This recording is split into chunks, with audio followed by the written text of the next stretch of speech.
Isang mapagpalang gabi po sa ating pong lahat. Nanahak po ang bawat isang tumayo at tayo po magsisimula na sa ating pong gawain. Bago po ang lahat, tayo po ay tumulog sa ating Panginoon. O hallelujah, hallelujah Lord God. Maraming salamat Panginoon sa pagsama sa amin sa gabi nito. Salamat Panginoon na dinala mo kami dito ng ligtas Panginoon. At salamat Panginoon sapagkat alam ko Panginoon, alam namin Panginoon na may inihanda mong magandang bagay para sa amin ngayong gabi na ito. Salamat Panginoon sa lahat ng aking mga kapatid na naririto Panginoon at patuloy mong pagpalain ng kanilang mga buhay Panginoon sa pamamagitan ng iyong mga salita.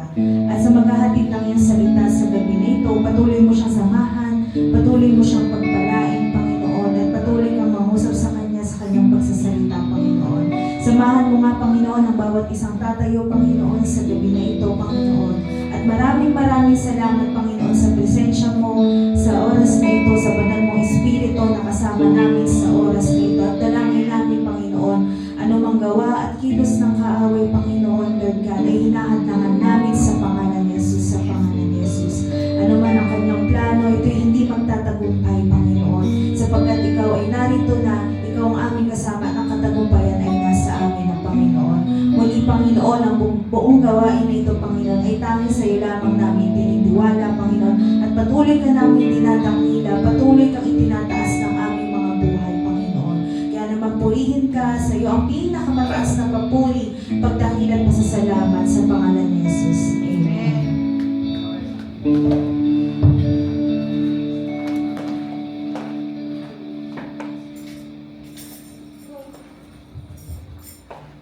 Magandang gabi po sa ating lahat. Tayo may magpupuri at magpapasalamat sa ating Panginoon. Handa na po ba tayo magpuri, umawit sa ating Panginoon? Sa gabing ito, ating po siyang purihin, luwalhatiin, at may ganap tayo sa ating puso na siya ating pasalamatan. Amen po ba? Amen. Sige po. Tayo po umawit sa ating Diyos. Hallelujah, Lord, purihin ka, O Diyos.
mahalaga sa'kin, sa gitna ng kalimutan, ika'y mapupulihan, masasalamatan mo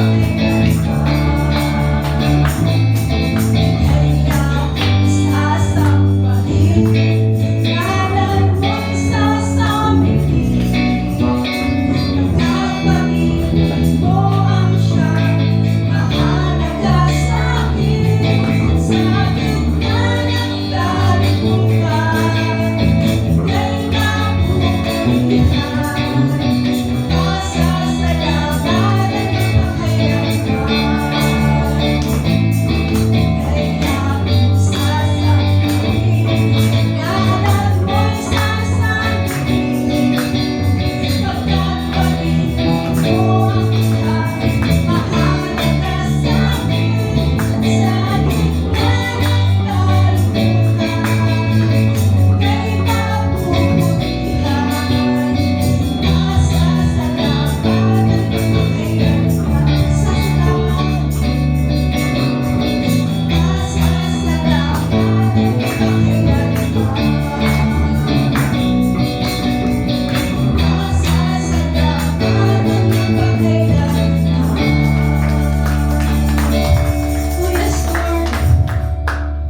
Pasasalamat, Panginoon, ay tanging sa iyo, aming Ama. Hallelujah, Lord. Purihin ka sa gabi ito. Karapat-dapat kang sambahin. Karapat-dapat kang paglayan ng mga papuri, aming Panginoon. Sapagkat ikaw ang aming Diyos. Ikaw ang aming Ama.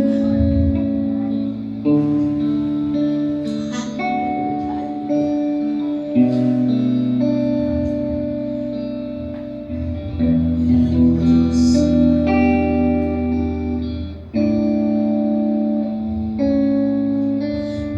Katapanan mo, O Diyos, tunay at dakila. Ang pag-ibig mo'y wagas at walang kapantay sa aking puso, sa aking buhay. Pagpulit mo ang sambay, iaalay. Bukas noon ngayon, mapagkailanman, walang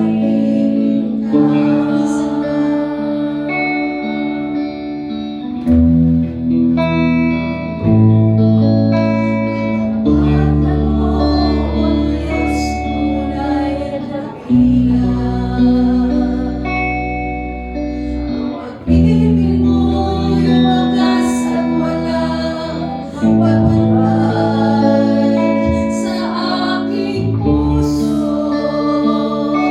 sa aking buhay. Papuri pagsambay, iaalay. Bukas noon ngayon, mapagkailanman,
Salamat po aming Ama.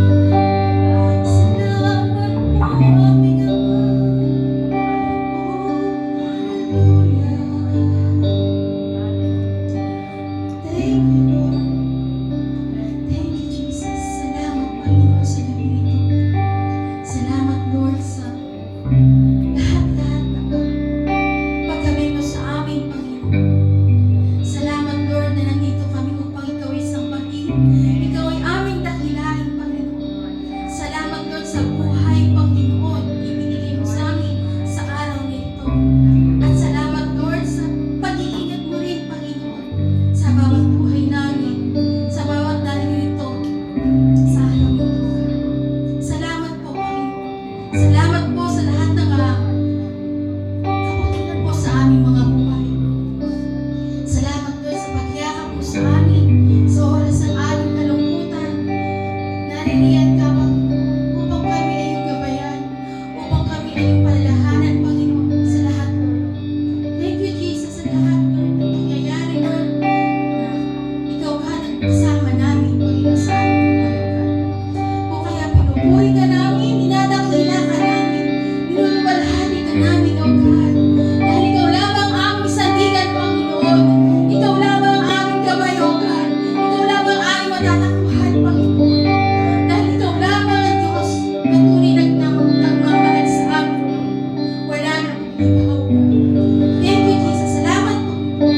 Pinupuri ka namin, dinadakila ka namin, niluluwalhati ka namin. Sa pangalan ni Jesus ang ating magsabi.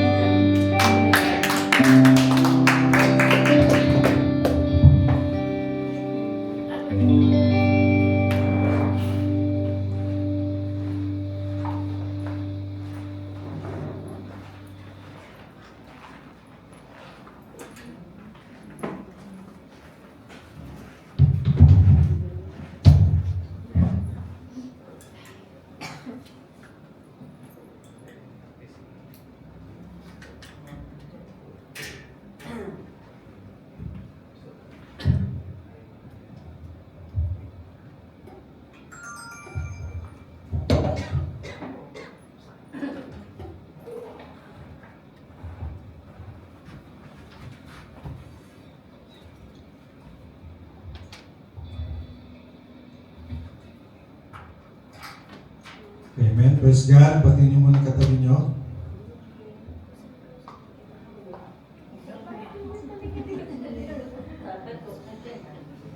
Okay. So, sige po. Pakita po yung ating title. Significance of the Last Supper. So, Holy Week, ano man yan? Holy Week. So, dito muna tayo sa mga pangyayari. Magwala, tayo tumulog muli sa Panginoon. O Diyos, salamat po sa iyong presensya. Salamat po na Espiritu na aming nasa kalagitnaan namin ngayon, Panginoon. Akong dalangin ng Diyos. Tunay, Lord, minatago mo ako sa ibig ko ng Panginoon ko may taas. Dalayan ko po, Panginoon, na maihayag ko ang masalita mo, Panginoon, na may linaw. At nawa ko, Diyos, ito magkaroon ng kapangyarihan, Panginoon, sa buhay ng bawat isa. Dalayan ko pa ng Espiritu, ikaw rin magbukas ng mga espiritual na pangunawa ng bawat isa, Panginoon. At yung matanggap namin, ang nakilong mensahe, Panginoon, sa gabi nito, Panginoon. Ikaw ang may taas, ako ang may baba, Panginoon. Ikaw lamang po ang tinatakila namin sa gabi nito. Wala niyo po, Panginoon, ng masalita. Ito ang dalangin sa pangalan ng Panginoon Jesus. Amen. So yan po, significance of the Last Supper. So, ano ba ating matututunan sa huling hapunan ng ating Panginoon at ng mga apostol? Pero basahin po muna natin ang Marcos 14, 12 hanggang 16. Unang araw noon ang pista ng tinapay na walang pampalsa, araw ng paghahain ng korderong pampaskwa. Tinanong si Jesus ng kanyang mga alagad, "Saan po ninyo nais magkanda kami ng hapunang pampaskwa?" Nutusan niya ang dalawa sa kanyang mga alagad, "Pumunta kayo sa bayan at may masasalubong kayong isang lalaking may dalang banga ng tubig. Sundan ninyo siya sa bahay na kanyang papasukan at sabihin ninyo sa may-ari, pinapatulong po ng guro kung mayroon kayong silid na maaaring magamit niya at ng kanyang mga alagad para sa hapunang Pampaskwa.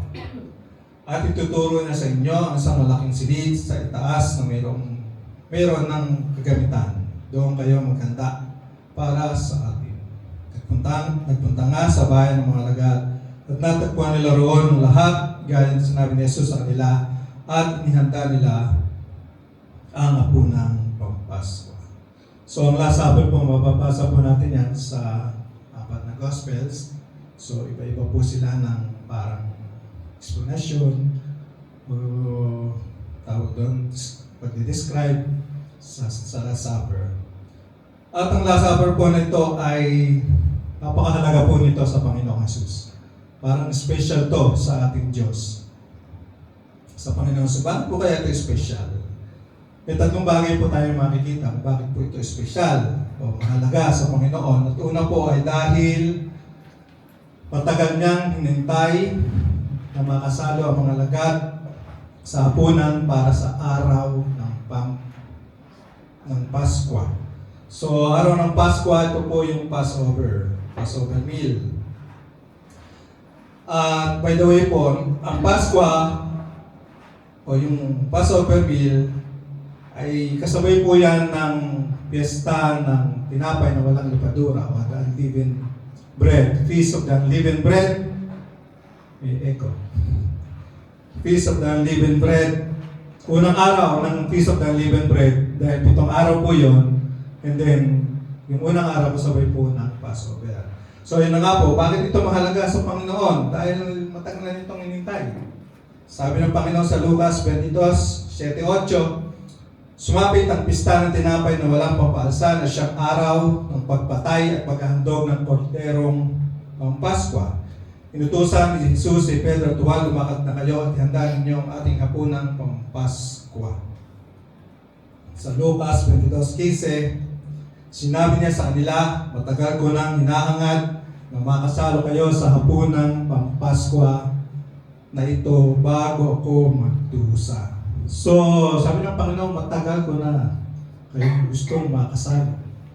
Sa English po ay fervently, eagerly, long na kayo, desire na kayo ay makasalo ko sa hapunang Pampaskwa. Ang tanong po dito ay, bakit di ba niya nakakasama ang mga pasto tuwing may okasyon na ganito?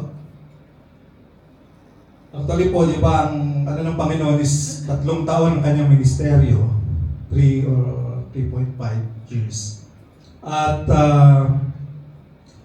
siguro sa 2 taon, sa unang 2 taon ng kanyang ministro, palagay ko hindi niya nakasama ang kanyang mga alagad. Maaari, yung iba nakasama niya, yung iba ay hindi. Kasi po, ang pagdiriwang po ng araw ng Pasko o araw na tinapay na walang libadura, ay tinaganap po ito kasama po ang mga pamilya.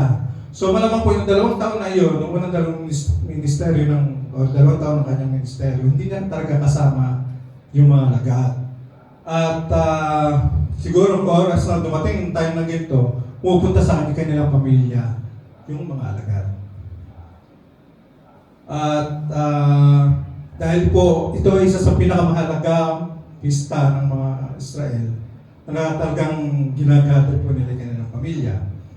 At ang ginagawa po nila, papatay po sila muna siyempre maghahanda sila ng tinapay na walang pampalsa, unleavened bread. Then siyempre may mga gulay sila, prutas, at siyempre may alak galing sa tas ng ubas. At siyempre nandun yung tupa kasi araw nga ng Pasko, Passover, may tupa. At sabi po nila, kapag daw yung tupa na yun, yahaan ng isang pamilya. At kapag daw po yun hindi naubos ng isang maliit na pamilya, tatawagin daw po nila yung kapitbahay at pagsasaluhan nila yung hindi nila naubos na tupa. No? Galing, ano? Kaya kayo po, kung kayo maghahanda, at kayo may lechon, at may natira, huwag niyo kami kalimutan tawagin. Pagsaluhan natin yung lechon. Sa kanila tupa, pinagsasaluhan nila yung tupa. Sabi po sa Exodo 12:4, kung ang maliit na pamilya at hindi makakaubos ng isang buong tupa, pagsasalo sila ng malapit na kapitbahay na hindi din makakaubos ng isang buong tupa. O, diba? Talaga inuubos po nila. So, yun po. Palagay ko ito yung unang reason na talagang paborit na gusto talaga o talagang mahal ka sa Panginoon itong Last Supper na ito dahil doon lang niya makasama siguro, masosolo niya yung kanyang maalagad. Nagigis niyo yung ibig sabihin. Kasi first 2 years, malamang hindi niya kasama yung alumang alagad niya. Nandun niya sa mga kanya-kanyang pamilya. Pangalawa, dahil mahal na mahal niya ang mga alagad at marami siyang katuruan gustong iwan at mga habilin. Juan 13:1, bago sumapit ang pista ng paglampas ng anghel, o iba na namang term ang ginamit dito, pista ng paglampas ng anghel, Passover. Alam ni Jesus na dumating na ang panahon ng pag-alis niya sa mundo, ito upang bumalik sa Ama. Mahal na mahal niya ang kanyang mga tagasunod dito sa mundo at ipinakita niya ang kanyang pagmamahal sa kanila hanggang sa katapusan. So, siyempre, mahalaga ito sa Panginoon yung Last Supper na ito dahil kinabukasan bibitayin na siya, di ba? So, ikaw man, halimbawa man ikaw, huwag naman sana, kukunin ka lang ni Lord bukas. O halimbawa man, may tanging na inyong buhay, o ikaw ay talagang alam mong kukunin ka na ng Lord ng Panginoon. Sino ang gusto mong makasama? Di ba yung pamilya mo? Anak mo, magulang mo, mga kapatid mo, basta mga mahal mo sa buhay. Di ba? Pero dito, ang pinili ng Panginoon yung kanyang mga alagad. Gets nyo? Hindi niya pinili yung, sapat ito kasama niya, nanay niya, mga kapatid niya. Pero pinili po niya yung mga alagad nung gabi na yun. Dahil marami nga siya bibili, marami siya makasabihin sa kanila. At ipapahayag sa kanila. Hindi po niya kasama yung mga kapatid niya, hindi niya pinili, kanyang mga magulang. Dahil po, hindi naman po naniniwala sa kanyang maging kanyang mga kapatid. Di po ba? Sabi sa Juan 7:5, maging ang mga kapatid ni Jesus ay hindi naniniwala sa kanya. Yan. Pero siguro, naniwala naman po yung mga kapatid niya. Siguro after na nang mamatay siya, nag-resurrect siya. Di ba? Dahil hindi mo masusulat ang aklat ng Santiago kung hindi mo na-born again ang kapatid niya. Dahil itong nagsulat po ng aklat ng Santiago, hindi ito si Apostol Santiago. Siya po yung kapatid ng ating Panginoon. Alam niyo po yan. Di ba? So yun. Dahil mahal na mahal niya itong mga, sorry, 3 years pa naman silang kasama lagi ng Panginoon. Mahal na mahal niya malagad. Kaya kung bakit yung Last Supper na ito, sila yung talagang pinili niya na makasama niya. So, pangatlo, dahil mahalaga yung araw na ito dahil ito tinakdan ito ng Panginoon sa araw ng pista ng tinapay na walang lipadura at sa pista ng Pasko o Passover meal. Sabi ko nga kanina, isa ito sa pinaka-importante, kundi man ay talagang isa ito sa pinaka-importante na mga pista sa mga Hudyo. At bakit po nila ito pinagdiriwang? Sabi po sa Lucas 22:7, sumapit ang pista ng tinapay na walang pampalsa at na siyang araw ng pagpatay at paghandog ng kordero pang Pasko. Itusan ni Jesus, si Pedro at Juan, lumakad na kayo at ihanda ninyo ang ating hapunang pang Pasko. So, sineselebrate po nito, ito po talaga isang handaan. Handaan po talaga at maraming pagkain sa mesa. Siyempre, ilan ba sila? 13. So, talagang ang dami pong pagkain. Di ba? Baka hindi lang isang tupa yun eh. So, nagsimula po ang Pasko o ang Passover. Alam lang po natin yan, siguro ang Passover po, alam lang po natin yan, parang po nila Moises, parang po ng mga Ehipto, na kailangan po magpatay ng isang tupa ang mga pamilya ng mga Israelita at yung dugo nito ipapahid po sa hamba, di ba? Dahil po magpa-Passover, dadaan po ang anghel ng kamatayan. At mamamatay po ang walang pahid ng dugo ng tupa ay mamamatay po yung panganay na anak nilang lalaki. So, yun yung Passover. Mababasa po natin yan sa Exodo 12, 1 hanggang 14. Bakit naman po nila pinagpipista tinapay na walang levadura, the unleavened bread? So, inaalala po nila yung kanilang pagtakas, pag-alis po nila mula po sa Egypto. So, mula po nung malaman po, nung mamatay po yung anak ng Paraon, kapanganay, siyempre, sabi niya, kasi yun ang muling salot. Sabi niya, sige, palisin niyo na yung mga yan. Salot silang salot sa akin. So, pinalis sila. At itong mga Israelita nito, mga nagmamadali po sila. Nakalimutan po yung term na ginamit doon sa pagmamadali eh. Sa pagmamadali po nila, iniwan po nila yung mga dapat iwan. At naiwan po roon, iniwan na po nila yung mga tinapay, pati yung mga yeast, tinapay na may levadura, dala-dala nila yung mga tinapay na walang levadura. Kasi pinagmamadali po sila ng Panginoon yung time na yon. Kaya naiwan po yung kanilang yeast, ang palsa, at saka yung mga tinapay nilang meron ng levadura. At yung yeast po na ito, nagsisimbolo po ng kasalanan. Kaya po sila nagsa-celebrate na ito ay ibig sabihin lang po na sila'y nakaalis na sa tawag doon sa pagkakaalipin sa Egypto. Ibig sabihin, andun yung kasalanan, iniiwan nila yung kasalanan at lumilipat na sila sa kabila. Ibig sabihin, ang kumain po ng tinapay na may pampasa, sa kanila po ito'y kasalanan. Pero kapag ikaw hindi kumain ng tinapay na walang levadura, you are abstaining from sin. So yung yeast, levadura, it symbolizes sin. Mababasa po natin yan sa Exodo 13:7-8. Yan po. Basahin nyo lang po yun. At nandun po yung pinalawanan po doon. So yan, yung tatlong palagay ko dahil lang kung bakit napaka-importante sa Lord yung doon yung Last Supper na ito. Kung bakit ito special sa Kanya. Dahil gusto niyo masolo kanya sila lang, mga apostol lang. At dahil ito yung mga mahal na mahal niya, talagang sa uling buhay niya, sila ang gusto niya makasama. At pangatlo, talagang tinapat ng Panginoon ito sa pista ng tinapay na walang levadura at ang pista ng Paskwa. So, yan. Ngayon, ano po ang significance of the Last Supper? Haba ng intro lang yan. So, significance of the Last Supper, kahalagahan po ng muling hapunan. Dalawa lamang po ito. Actually, pinili ko po itong topic na ito dahil nakita ko po itong kanong kahalaga ito sa Panginoon at ang dami po pangyayari dito. Di ba?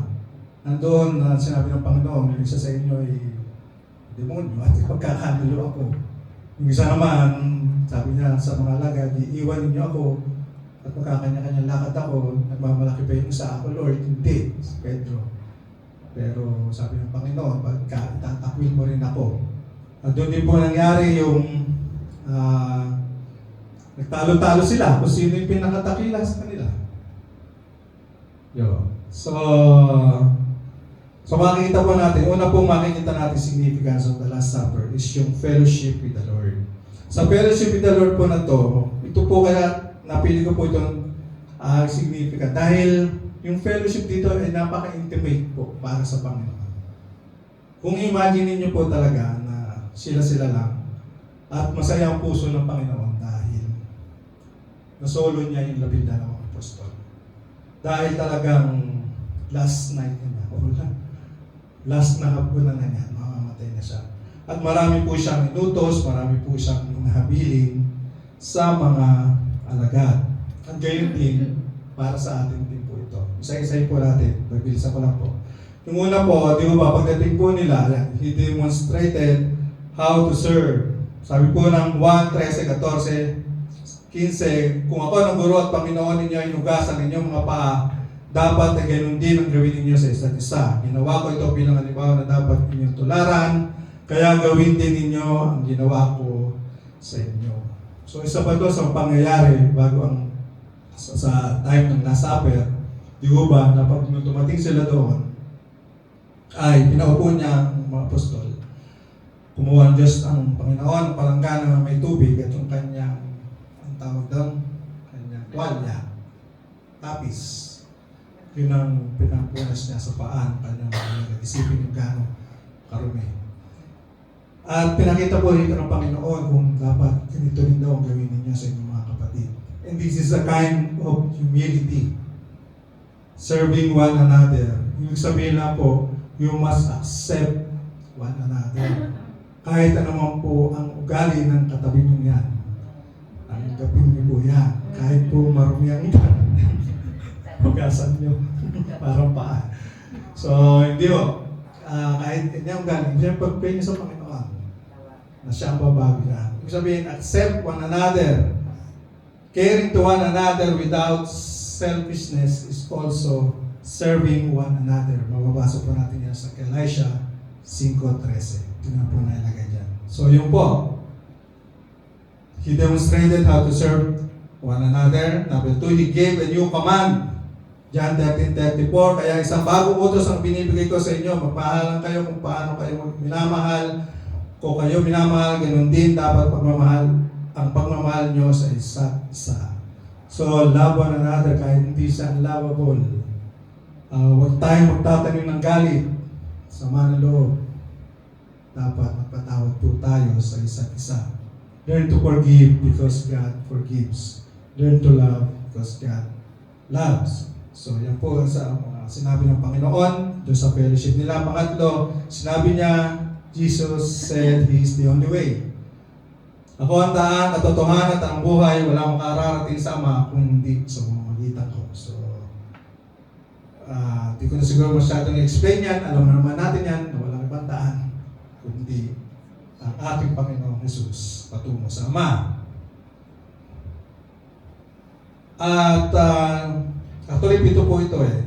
Pang-apat po, hindi lamang po puro ang Panginoon dito yung puro payo, kundi pagpapaalala rin po at pagpapa-encourage sa kanila. At yung pang-apat po, ito po ay mula 4 hanggang 7, puro encouragement na po ito galing sa ating Panginoon, para rin po sa atin. He will send the Holy Spirit. John 14:16, 17, hilingin ko sa Ama na bigyan niya kayo ng isang tagatulong na sa inyo magpakailanman. Siya ang banal na Espiritu na tagapagturo ng katotohanan. So sabi ng Panginoon, hindi ko kayo iiwanan ng nag-iisa. Dahil ang pag-alis kong ito'y makakabuti para sa inyo. Dahil hindi paparito ang tagatulong, kundi ako aalis. So, sabi ng Panginoon dito, ay darating ang tagatulong at siya ang sasama sa inyo. Panglima, ito pong encouragement nito, He encouraged them not to be troubled. John 16:33, sinabi ko sa inyo ang mga bagay na ito para magkaroon kayo ng kapayapaan sa akin. Daranas kayo ng paghihirap dito sa mundo pero magpakatatag kayo dahil nagtagumpay na ako laban sa kapangyarihan ng mundo. So yan, ini-encourage tayo ng Panginoon. Ayaw niya tayo ng pataig sa mundong ito, sa mga dagok ng buhay, sa mga tribulation, sa mga problema, sa mga pandaraya, paglinlang ng kaaway, sa mga tukso. Dahil ang Panginoong Jesus, sabi niya, na-overcome na niya ang world, ang mundo. And we must trust Him at tutulungan niya tayo. Dahil tayo mga anak ng Diyos, tayo mga mananagumpay. Sabi ng 1 John 5:3, sapagkat ang bawat anak ng Diyos ay nagtatagumpay laban sa mundo. So, yan ang encouragement ng Panginoon sa atin. Huwag tayo discourage sa mga tribulation dahil napagtagumpayan ng Panginoon. Pang-anim, He gave them His peace. Huwag kayong mapagawag o huwag kayong matakot dahil iniwan ko sa inyo ang kapayapaan, ang aking kapayapaan ang binibigay ko sa inyo. Hindi ito katulad ng kapayapaan binibigay ng mundo. So, kung nasa atin ang Panginoong Jesucristo, nasa atin po ang kanyang kapayapaan at hindi po ang kapayapaan ng mundo. Kahit na po ang nangyayari sa paligid natin ay puro giyera at kaguluhan, payapa pa rin po ang puso natin dahil nasa atin ang Panginoong Jesus.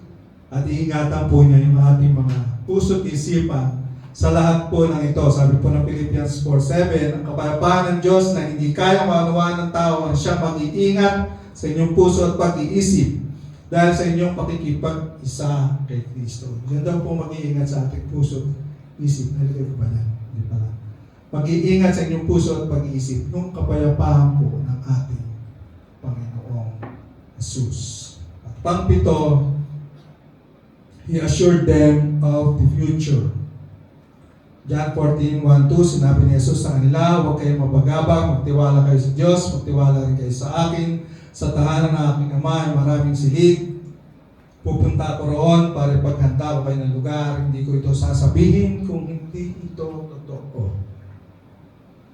So, tinitiyak lang sa atin ng Panginoon na mayroong buhay na walang hanggan. There is life after death dito sa lupa. At meron tayong lugar doon sa heaven.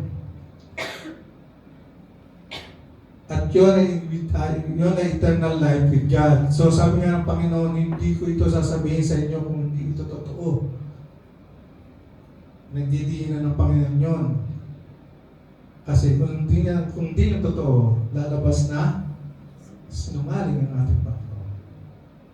Tama po ba? Kayo mo ba naniniwala na kayo may lugar doon sa langit? Amen po ba?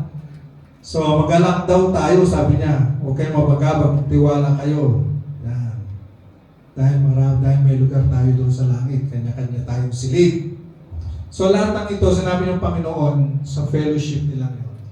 Encouragement, appealing.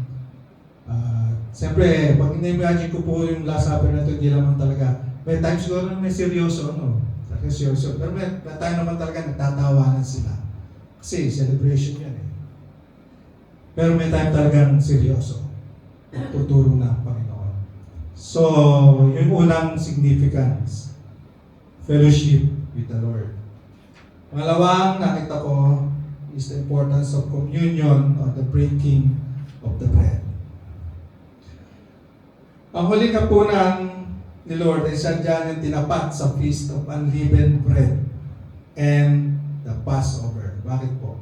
Dahil bibigyan ito ng Panginoon ng malalim na kahulugan ang okasyon ito. Makinig po kayo. Importante po ito. He will connect Himself sa mga elementong ito. He will connect Himself sa mga pagkain na ito na mangyayari kinabukasan sa Kanya.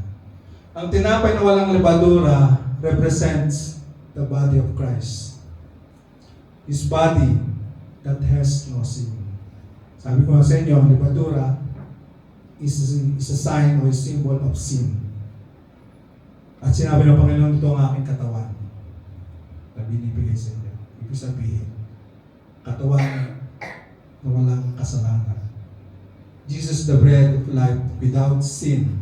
At ang tupa o ang kordero na pinatay o kanilang pinapatay. Kasi po yung kanilang hinahain po na tupa na ito, hindi ito ordinary tupa na basta na lang sila kukuha ng tupa. Yung kinukuha po nilang tupa na ito ay medyo bata, walang sakit, walang sugat, ibig sabihin ang blemish siya, walang pilay, walang kapintasan. Okay, guys, no? 1:29. Sinabi ni Juan sa mga tao, narito na ang Diyos, ang tupa ng Diyos na ihahandog upang mag-alis ng kasalanan ng mga tao sa mundo. So the sheep or the lamb represents the Lord Jesus Christ. Diba? Look, the Lamb of God who takes away the sin of man. So yung tupa na to na kanilang nakahain sa kanila represents the Lord Jesus Christ. So medyo palalimin pa natin. Sabi ko kanina, He is the bread of life without sin and He is the Lamb of God that will take away the sins of man. Lucas 22:19. Tumampok siya ng tinapay at matapos magpasalamat sa Diyos ay kanyang pinaghati-hati yon at binigay sa kanila. Sabi niya, ito ang aking katawan na inihahandog para sa inyo. Gawin ninyo ito bilang pag-alaala sa akin. Now, the breaking of the bread, sabi ko nga kanina, symbolizes the breaking of His body. sabi ko nga, bread na ito represents His body. Kung saan, ibig sabihin nito, yung kanyang katawan ay matudurog. O broken. Ano mangyayari sa kanya? Ang katawang ito ay bubugbugin, papaluin, sasampalin, yuyurakan, tuturaan, hahagupitin, lalakiguhin, yun pa, kukurunan ng tinig, bubutasan ang mga balat at paa. Yun ang ibig sabihin nun. That's why I'm breaking this bread. Pinagkati-hati niya. That symbolizes na ang kanyang katawan ay matutulog din. And po, ginawa niya ito ng kusang loob. Sabi niya, inahandog ko ito para sa inyo. Pero hindi yun naman ng kanyang mahalaga. Ngayon na lamang natin yun. Tama naman. Tama po ba?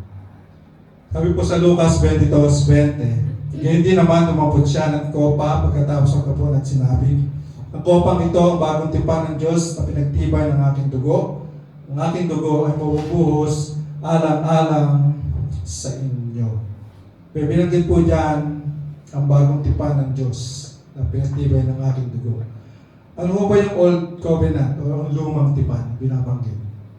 Kasi po, nung basahin po ni Moises, yung kautusan ng Panginoon, ay pagkatapos po niya itong basahin, bumatay po siya ng tupa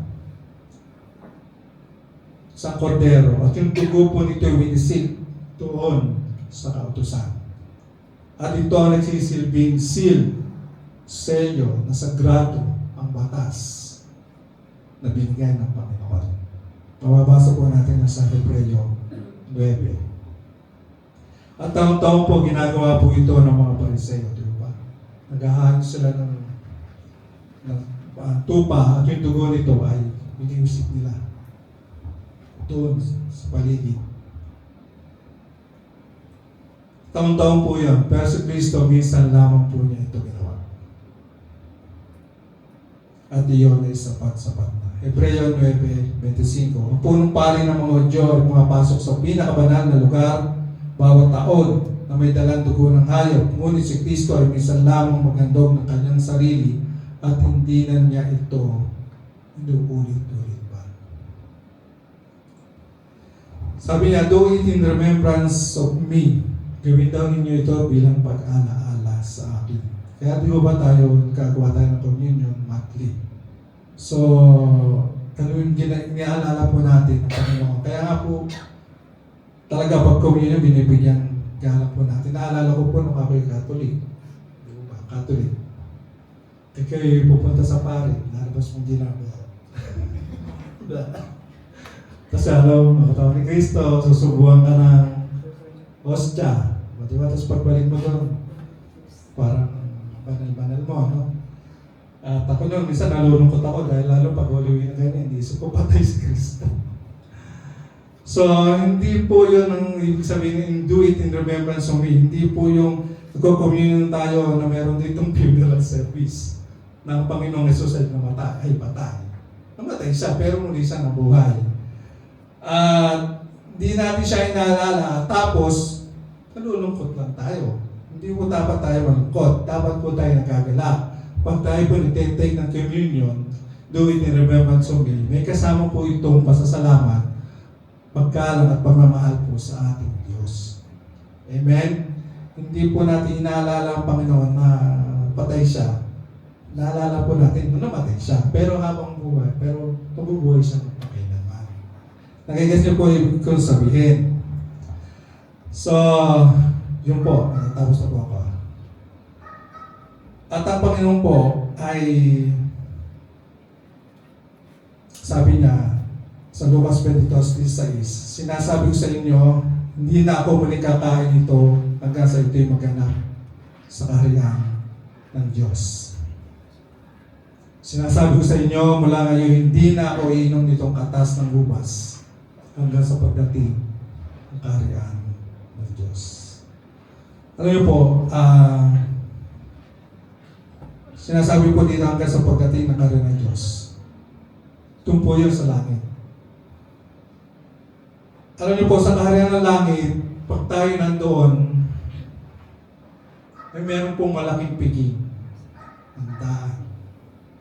Salo-salo, gaya po ng ginawa nila ito sa uling apunan. At ang mahal na hari, ang ating Panginoong Jesus, ay hinihintay tayo doon sa langit na makasali ng muli. Kung paano kinasabikan ng Panginoong Jesus ang mga alagad na makasama niya sa Last Supper na ito, sa communion na ito, ganoon din ang Panginoon doon sa langit. Hinihintay niya tayo na makasalo muli. Makasalo niya pala sa kanyang piging, sa kanyang lamesa na mayroong handaan, mayroong kainan.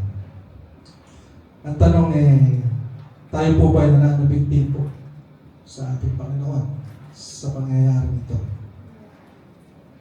Dapat dito pa lang po sa lupa nananabig na po tayo sa Panginoon. Hindi ko po sinasabing tawag doon, pakamatay ka, parang kapunta ka lang sa Lord. Hindi ko. Sabihin talagang, mahal ang Lord kung kailangan ko kunin. Pero, siyempre, ang thinking natin, ang puso natin, mas makapiling mali ang Panginoon. Dahil ang Panginoon Jesus, hinihintay din po tayo doon sa langit. Gusto niya tayong makasalo sa kanyang kapagkainan. Amen po ba? So, yun po ang significance.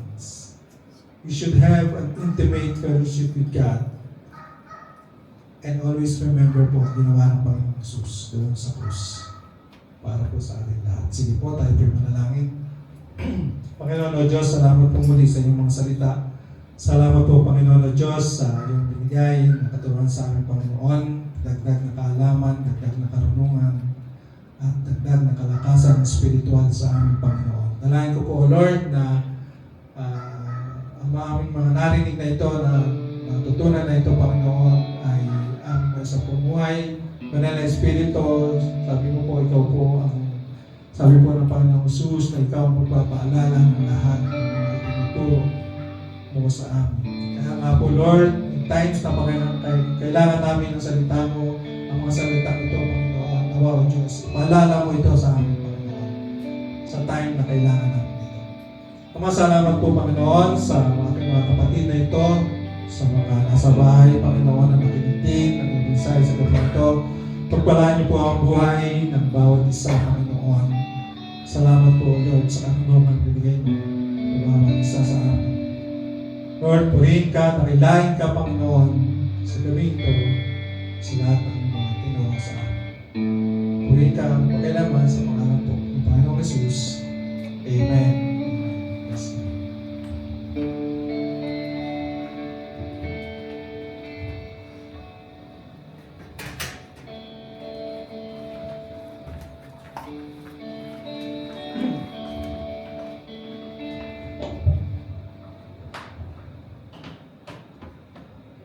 Purihin po ang Panginoon.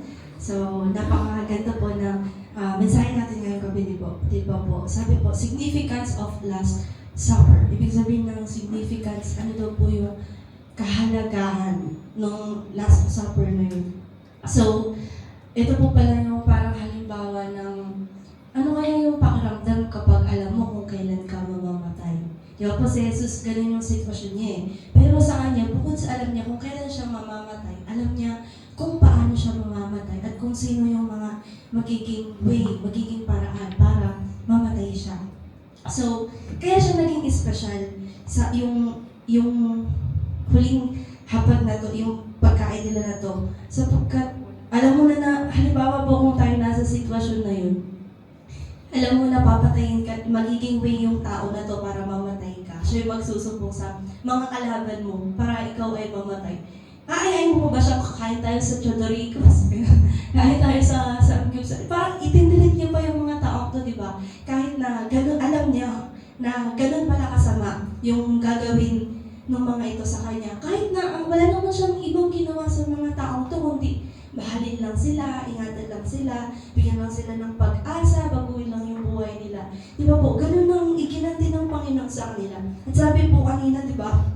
matagal niyang hinintay ang araw na yun na makasalo ang mga alagad niya sa hapunan na yun. So, ibig sabihin lang po nito, the Lord was so willing na gawin yung pagkamatay niya sa krus ng Kalbaryo. At wala siyang pakialam sa kahit na anong sino, o kahit ano pa yan. Di ba po? Sobrang willing ng Panginoon because His eyes were so fixed dun sa kung ano yung magiging outcome ng pagkamatay niya, which is to save us all. Hindi siya nakatingin dun sa kung paano siya mahihirapan, kung sino ang magpapahirap sa kanya, kung gaano magiging mahirap yung gagawin niya. Doon lang siya nakatingin sa ano ba yung magiging price nito, ano ba yung magiging kapalit nito. Yun ay ang makasama ko ang mga anak ko sa langit pagkatapos ng kamatayan dito sa sanlibutan ito. So, grabe po, di ba? Kanina po, wala akong ibang makita dun sa ginagawa ng Panginoon, kundi kung paano niya lang hinubad yung selfishness.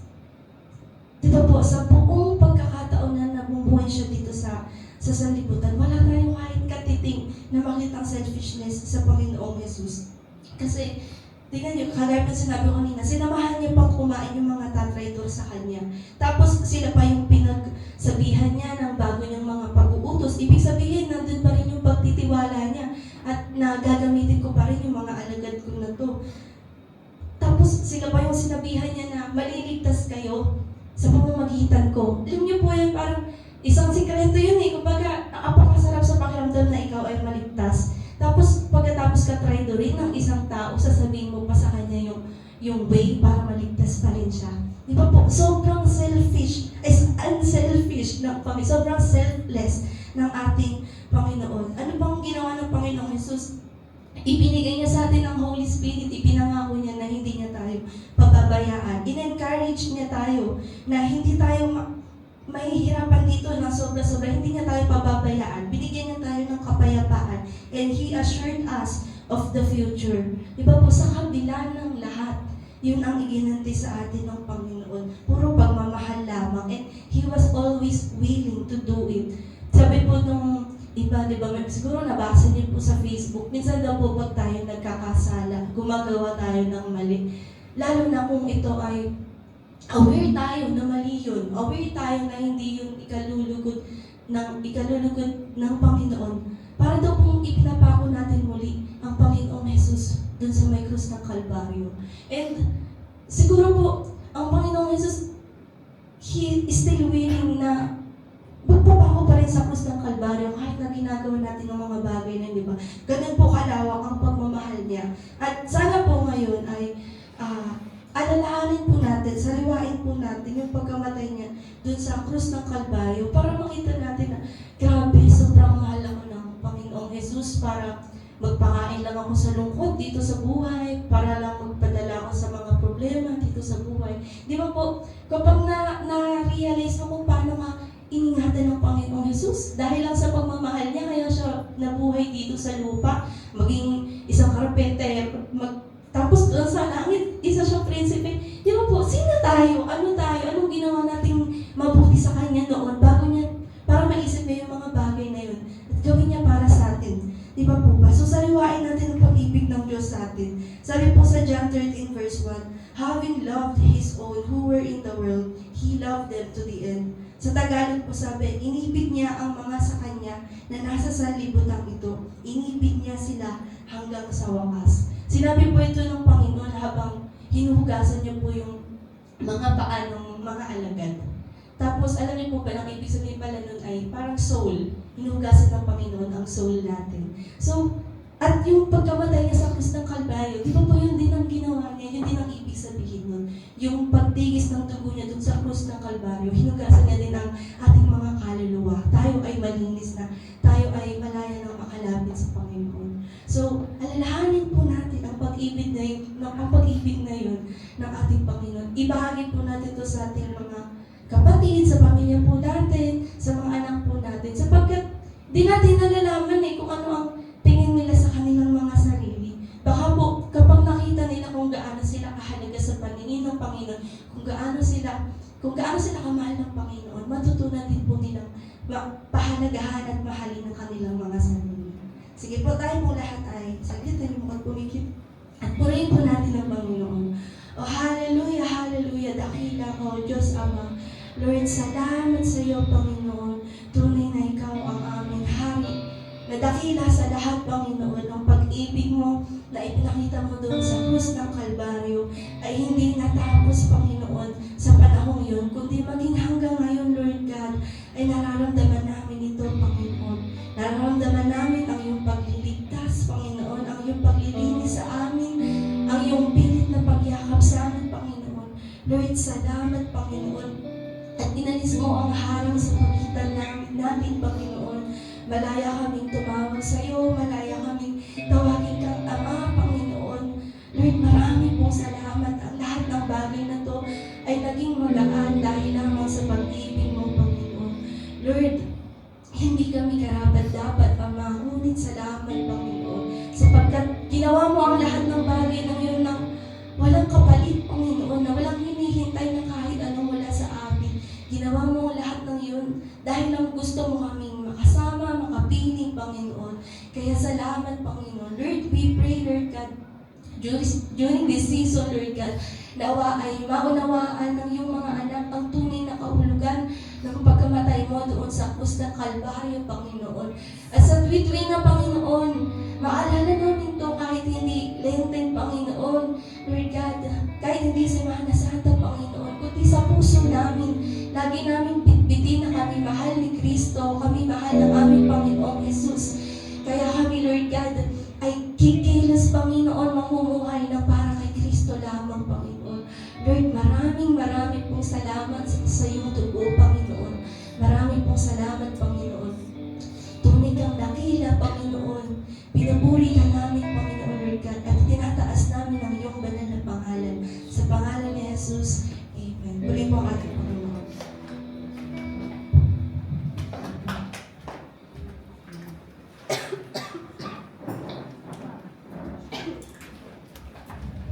Tayo po yung tumayo at tayo po pupuri sa ating Panginoon. Isa pa natin pasalamatan ng ating Diyos.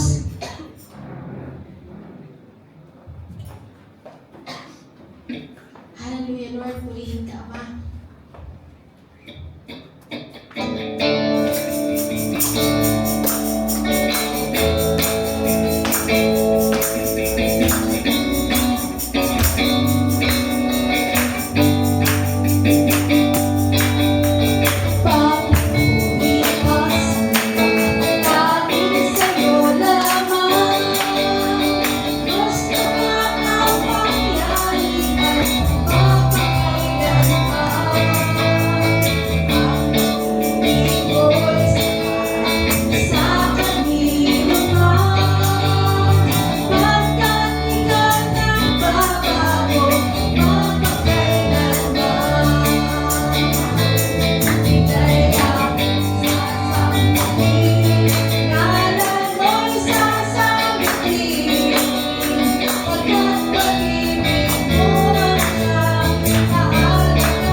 Thank you.